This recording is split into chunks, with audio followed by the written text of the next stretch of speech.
Saikou Sawo's story is one of a great and ambition. Born in the Gambia to parents with little formal education, a father who never attended school, a mother who left at the middle level, their sacrifices fueled Sawo's drive. In 2005, he graduated as a top student from SOS High School, earning distinction in maths, chemistry, and physics. At 16, a scholarship took him to the US.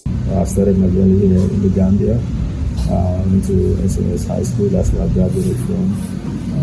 I had very good distinction in my last result, and I was the best student in 2005 when I graduated in 2005. So I got the opportunity to get a scholarship to further my education in the US. So for me, that was the way I was able to, start building a future for myself. So when I went to the US, it wasn't easy. It's a different country. Not having the right documentation at the time I was still a student, and then having a major responsibility back home. But from a big extended family, South Korea, there's a lot of expectation, especially when you're overseas.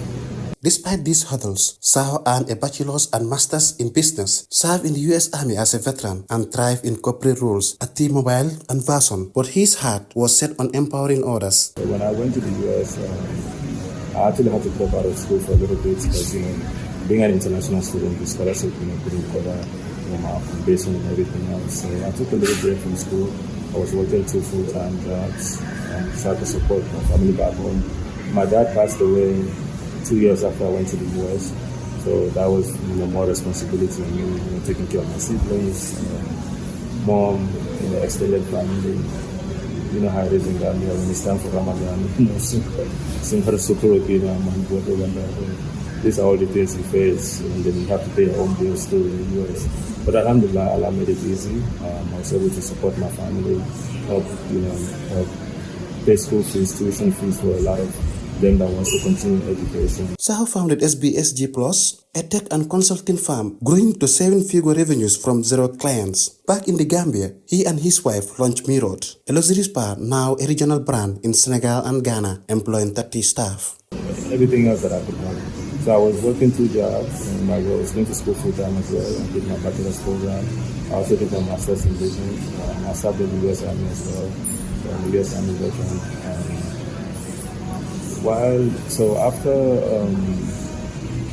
After I got my bachelor's, actually, I started working in corporate America. I worked for Fortune 500 companies like T-Mobile, Verizon. So I gained a lot of corporate experience working for those companies. So while I was working, I was also transitioning to being an entrepreneur, so I can start my own. Because I had a game plan. I always wanted to be an entrepreneur, impact other lives. So that's what inspired me to create a startup called SBSG Plus. It's a technology and business consulting firm. We started with 0 clients, and we were able to build it to a 7-figure revenue in America. And then we hired, it's a small business, we hired people within the US, and alhamdulillah, we got a couple of big contracts with the state of Louisiana. And we worked with medium and large size clients. So while I was working while I was operating my business as well, I always wanted to come back home. I never wanted to retire in America. My plan was to come back home young and add value to the community that I came from. So that's what inspired me to relocate to the Gambia. So when we came to the Gambia, we did invest in real estate and some other strategic investments. And then my wife came up with this idea of Mirrod. She gets her nails done weekly. So it was hard to find something, something that quite fits her taste, right? So I was like, hey, that's a problem statement, but let's find a solution for it. So that's how the whole Mirrod idea came. It was her idea, and I was like, hey, I'm fully on board. I like it. We can put our brains together and build something big, and that's how Mirrod came about. Now, Sawo's visions turns to politics. In 2025, he launched the Golden Era Party, or GEP, to tackle youth unemployment, food insecurity, and weak infrastructure through its Golden 9 agenda. There's one common denominator. The cost of living in Ghana is high. The income doesn't match the expense. People are living hand to mouth. A lot of youth also don't have work. they're struggling. So that also inspired me. It's like, hey, we need to do more as a country. There's a lot of young, creative Gambians, but they just don't have the opportunity to try. So that's what inspired me to even join politics and create a movement. And Neneche Yasin is a great woman, a philanthropist. She's done a lot of investments here in Gambia as well. And we have the same sentiment. We want better Gambia. A Gambia that we can be proud of. A Gambia that can be seen globally. With 65% of Gambians under 40, Sawo champions youth employment and modern agriculture. His global perspective drives urgency, yet he is rooted in unity. One nation, one vision, one direction. I traveled a lot. I've been to 12 other African countries. And I'm telling you, the sad thing is Gambia is behind. You come to Gambia, you think you're in a war zone. We just don't have, look at our environment. So that inspired, I want change. I want more for Gambia. And I want Gambians to know, this is attainable. There are countries that are not as blessed as Gambia, and they're doing way better than us. How is that possible? So that's what inspired the movement, and that's why we call it the golden era. This is a new dawn. It's time for change. It's time to change our collective way of thinking. It's our mindset. We've been through struggles. Our parents been through struggles. We shouldn't want the same for our kids, for the next generation. So for GEP, it's a generational movement.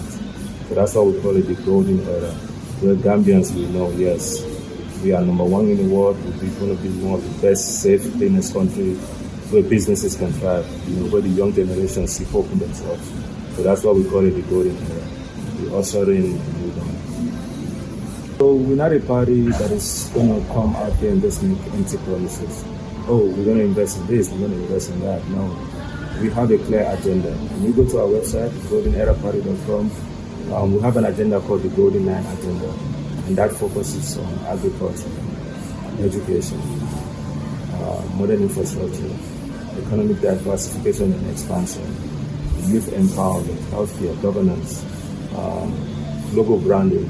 These are all, the key areas that Gambia is in dire need of that we focus on. So for GEP, we're different because we're action-oriented, right? We want to be able to show Gambia this can be done. So we're not making empty promises. If you look at our agenda and the roadmap we're trying to create, in 5 years, we should be able to come back, review the scorecard and say, yes, we've been able to achieve X, Y, and Z. Everybody should be held accountable because we get to serve the Gambian people. So we're different because we're not just talking, but we're action-oriented, and we're going to deliver the result. We're going to put framework in place to measure those results, where Gambians could actually see our performance. So you can only do that by transparency and accountability. As GEP gains traction, Sawo urges Gambians to seize this moment for change. From scholar to entrepreneur to visionary leader, Saikou Sawo shows what's possible. For the Alkamba Time News, I am Momodou Gagigo.